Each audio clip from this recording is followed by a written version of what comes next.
Hey everybody, and welcome to the first ever competitive duels. This is where I will be doing a commentary. So me and my girlfriend actually ended up playing this match. She's not a very good Yu-Gi-Oh player, but I ended up helping her out a little bit when she needed it.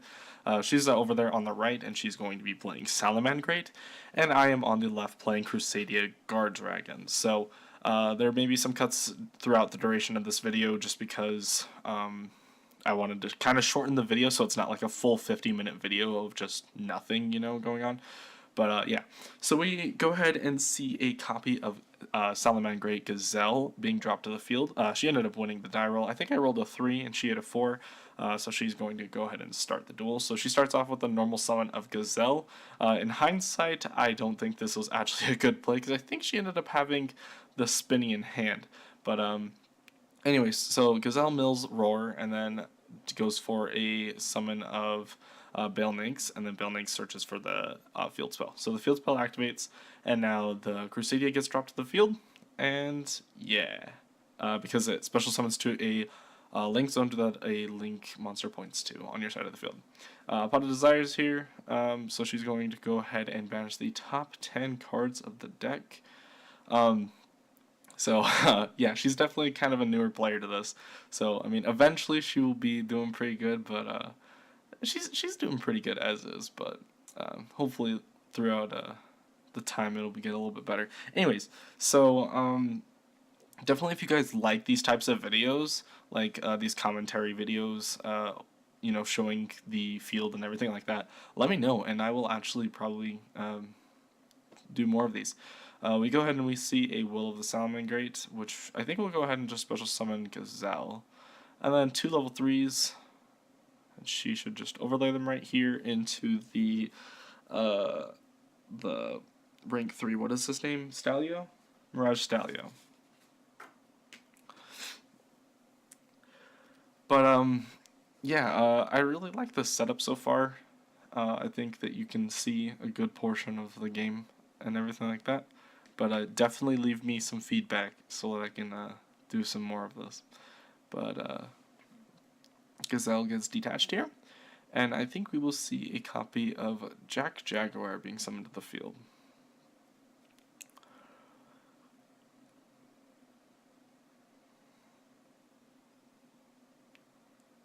Alright. And then Jaguar and Balninx should be used here for a copy of Sunlight Wolf. Now, this isn't really the... Okay, so I'm just going to explain each deck respectively while we kind of wait and I give it some commentary. So the Salamangreat's deck list that I have, the one that she is using, is more of a trap variant, playing like the Solemn cards. It doesn't really play too many hand traps just because they're kind of expensive, as you guys may know. Buying 3 copies of Impermanence or 3 copies of Phantasme is a lot of money to drop. You're dropping $100 on each card either way you go. I mean, Impermanence is getting a reprint soon, so I think it's going to drop down to like 60, but besides the point. Anyways, so you're going to be dropping quite a bit of money either way that you go. At least like, $150. No matter which route you take, which is really kind of unfortunate because those are very, very good cards. But yeah, so we see a Sunlight Wolf being dropped here, and then it is reincarnated with using the Sanctuary's effect, and then its effect will add the trap from the graveyard back to the hand, as well as adding a so when a monster is summoned to a zone at points, so you can add a fire from your grave to your hand. So we see the Gazelle that was used earlier also added to the hand.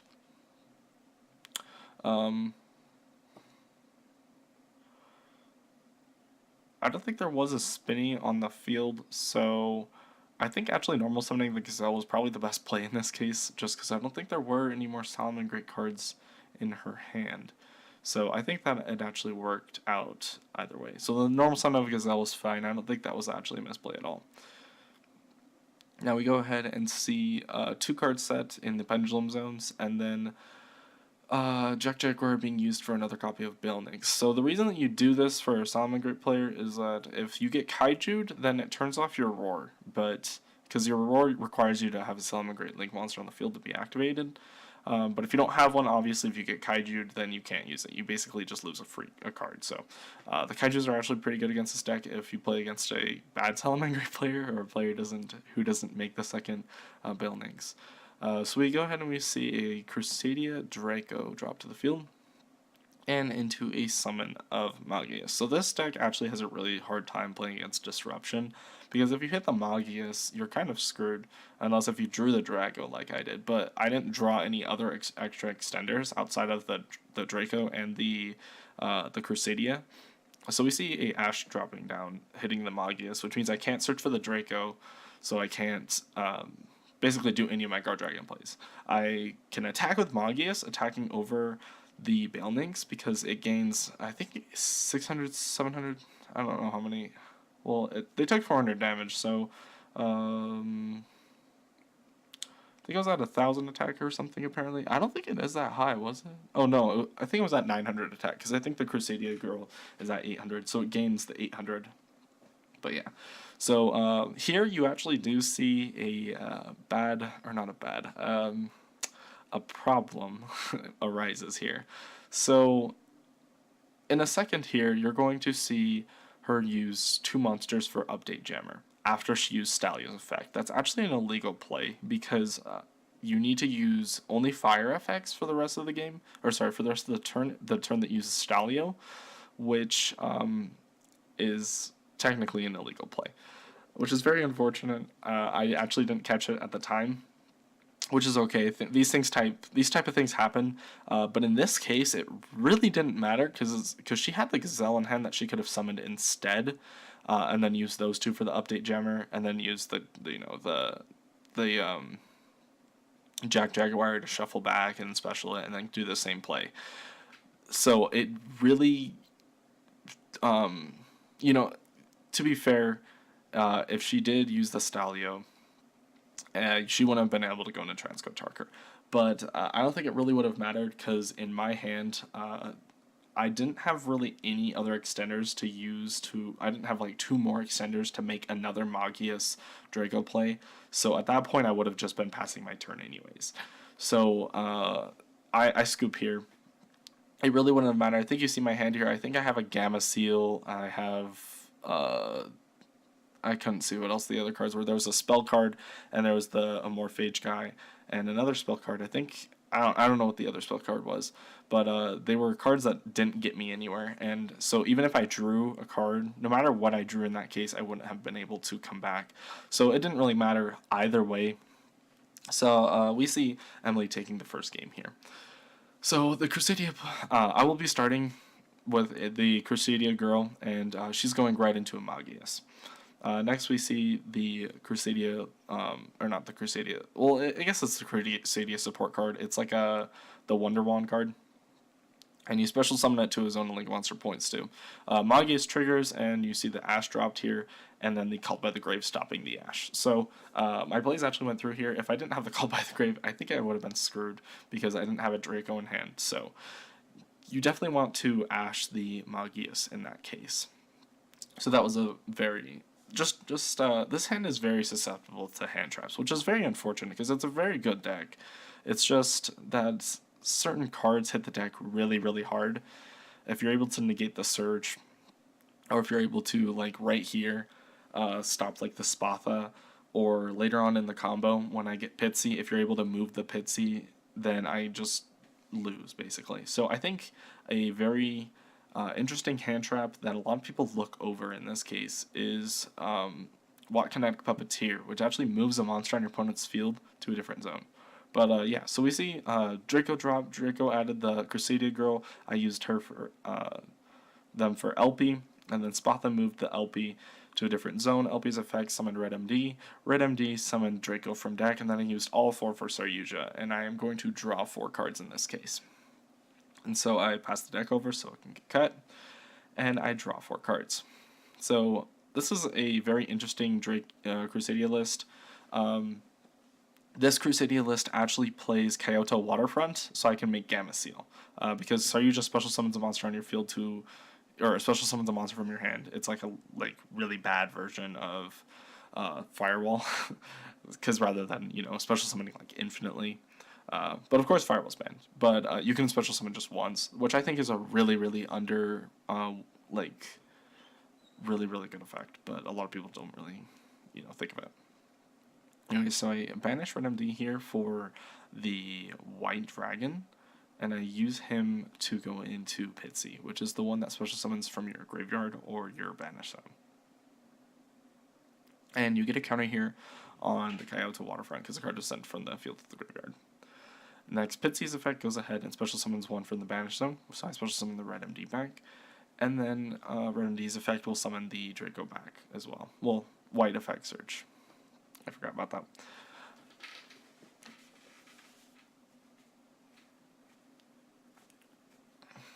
So now the Red MD should summon Draco here.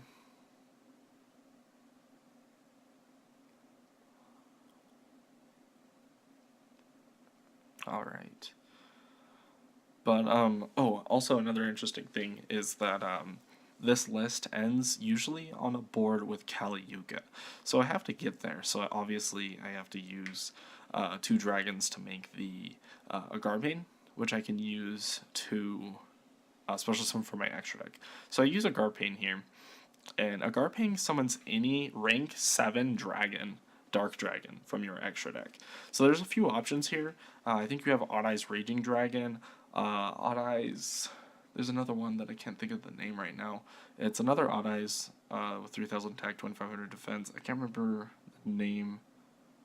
It's not Raging Dragon, but it's the one that came before. I think Rebellion Dragon. Yeah, I think that sounds right. And then also Red Eyes Metal Flare Dragon.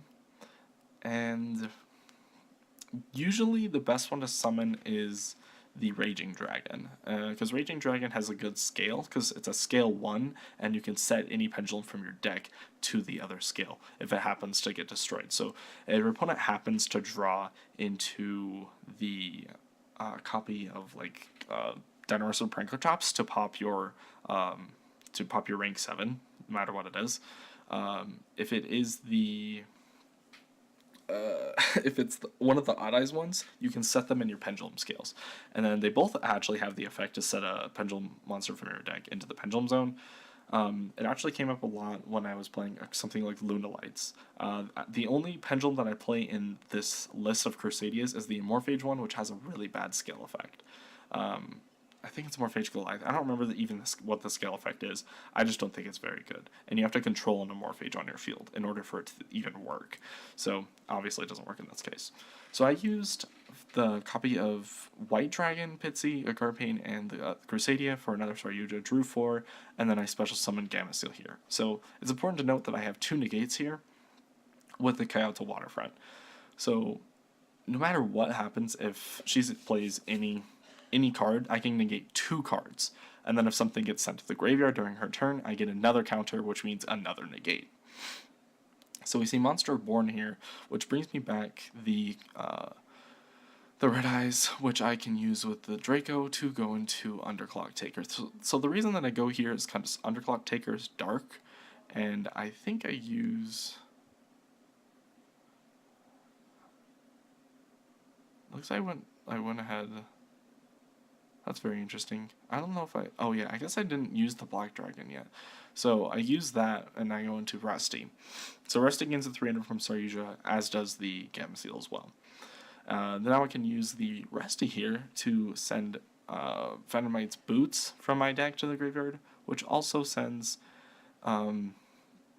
which also sets the rank up spell, which I can use to rank up the Red Eyes Flare Dragon or whatever into Kali Yuga, because all it needs is a dragon, or sorry, it needs to be a dark rank 7, so I can make it a dark rank 8 when I rank it up. And for those of you who don't know, Kali Yuga has the effect of when it is Xyz summoned, which the rank up counts as an Xyz summon, cards on the field cannot be activated for the rest of the turn. It negates everything on the field. Actually, cards can be activated, it's just everything on the field gets negated. So you can use card effects in your hand, and you can also use card effects in the graveyard. But, I mean, there's not like a whole lot that's starter cards that activate in the hand or in the graveyard. So, unfortunately, there's not too much that can happen. So draw phase, we see Circle being activated, but, Gamma Seal can go ahead and negate that. And then in the main phase, we see Foxy. So Foxy happens, and then we rank up the Red Eyes into Kali Yuga, which basically means game here, because, even if she's able to set back row like a strike or anything like that, Kali Yuga also has the effect of a heavy storm to pop everything on the field. So it just doesn't matter. Something else that's important to note here is KO at the Waterfront actually loses all of the counters here, which I don't think it really matters because the rest of the turn's negated anyways. But yeah. So we see attacks for 1400. So something interesting is that she actually has Gazelle in her hand. So, but it doesn't matter. This is enough damage to win the game. But if Gazelle actually did have the effect to special summon during the damage step, you could special summon it here and just use it to block for damage. But in that case, it really wouldn't matter because I could just attack with something over the Gamma Seal and still inflict enough damage to win the game, which is pretty good actually. But the combo that I did had exactly enough damage for game, or well, plus like another 2500. So we go ahead and see game 3. A normal summon of Flame Buffalo into a copy of Baelnix. So, Buffalo's Chainlink 1 and Baelnix is Chainlink 2, searching for the field spell, and then Buffalo is going to discard a Cyber's monster and draw 2 cards. I think that Buffalo is actually a very, very good card. I know it's not really a starter card, but more of an extender card. I think it's better than Debug, because usually you're going to be drawing a lot of your Cybers, a lot of like Salamangreat cards. I think the best combo in the deck is drawing Foxy, Spinny, and the Buffalo, which is actually what she drew. Because you get more cards and you get like your full combo. Because you can go into Mirage Stallion with Foxy and Spinny here. Because Foxy, you just discard a Salamangreat card to special summon it from the grave, and then you can pop a face-up Solar Trap, but you don't have to pop the Sanctuary, so in this case, she's not going to. And then Spinny just special summons itself, and then you have 2 level 3s, you make Stallion. In Stallion, you can go ahead and just go for your normal combo, going for Jaguar, then using Bale and Jaguar for Sunlight Wolf, and then you just reincarnate the Sunlight Wolf if you need to. Here, she's just going to go ahead. She doesn't actually have a way to get a Salamangreat card into the graveyard, so she reincarnates the Baelnix. On second thoughts, I think that it's actually better to go ahead and just go for Sunlight Wolf, and reincarnate it, even though you don't have a spell or trap to add.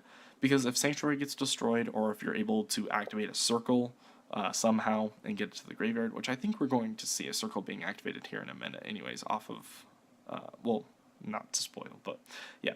Anyways, even if you end up, getting a Circle later in the turn, or your Sanctuary gets destroyed, on your next turn you can use your Sunlight Wolf to add it back, and then reincarnate it, and then, you're good to go again.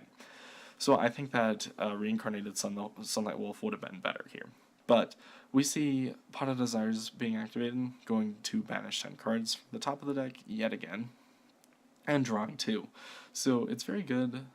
Pot of Desires is really good here once you do your full combo, because you already have the Jaguar out of your deck. So you don't need to banish anything. There's nothing that's too important for you to banish. So you can just go ahead and draw into more Solemn cards, which is very good. So we set 2 more cards, and then we're going to see the Crusadia, the girl dropped again on the field, going into Magius, which I'm pretty sure gets hit with another copy of Ash here. I think. I'm not too sure. We're going to see. But of course she drew into Ash. I mean, she drew 4 cards off of Buffalo plus, off of Buffalo plus Pot of Desires. So, I mean, it's pretty likely for her to see Ash. So, I think in this case, I was actually reading Magius, which is not Magius, Maximus, the one that I summoned under Magius. Because I was wondering, because his effect says something that you can target a Crusadia monster you control, and all damage it does, I think, is doubled for the turn.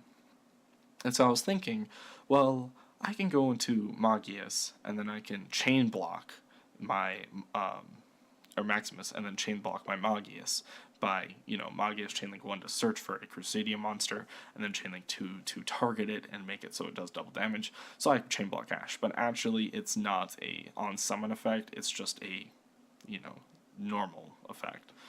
But I ended up drawing into Black Dragon Collapse Serpent, so I banished the Magius, and then I'm able to go into LP. So I'm thinking here maybe I can do my full combo, because she didn't search for Roar. So I potentially have a Strike to play through, and I'm not sure if the other one is a Roar or not. I'm not sure, what back row I'm playing against here. I'm just hoping it's not, but of course, they hit the Roar, obviously. So, unfortunately, my LP gets negated here, and my whole combo gets kind of screwed over, because most I can do here is just banish the Black Dragon for the White Dragon, so that my Spotha gets more attack power. My Spotha is only going to be at like 2800 here, so I think I decide finally just to link these two off into the Link 3 Crusadia, but at this point it's just going to be pointing to the Stalio, or I can summon to the Sunlight Wolf, but I mean in either case it's not going to be enough damage at all. It's only going to be at 4000 attack. So Ecomax just does not have enough attack here to do too much damage. So I can go ahead here and attack over the Sunlight Wolf, which she's going to go ahead and obviously protect it with the Balnix, which, 2200 damage, I mean, it's a little bit, but it's just not enough, really. So Balnix gets banished, protecting it, and my turn's over. And she drew into Fusion of Fire, obviously. So there goes my Ecomax and her Jaguar, and we're going to see the big one being summoned, and Jaguar is at 1800, Ecomax is at 2000, and so once she summons the Violet Chimera, it's half of it. I go ahead and read it here, because we obviously know which zone it's being summoned to and everything. So, it's half of 3800, which is 1900, and I think it's already at 28, so it's, 4700 right there. And obviously, between the 1800, 2000, that's 3800 plus the 4700, that's 8500 damage, and that is game. So I thank you guys all for watching this video. Please, as I said before, if you guys have any tips, please let me know, and yeah.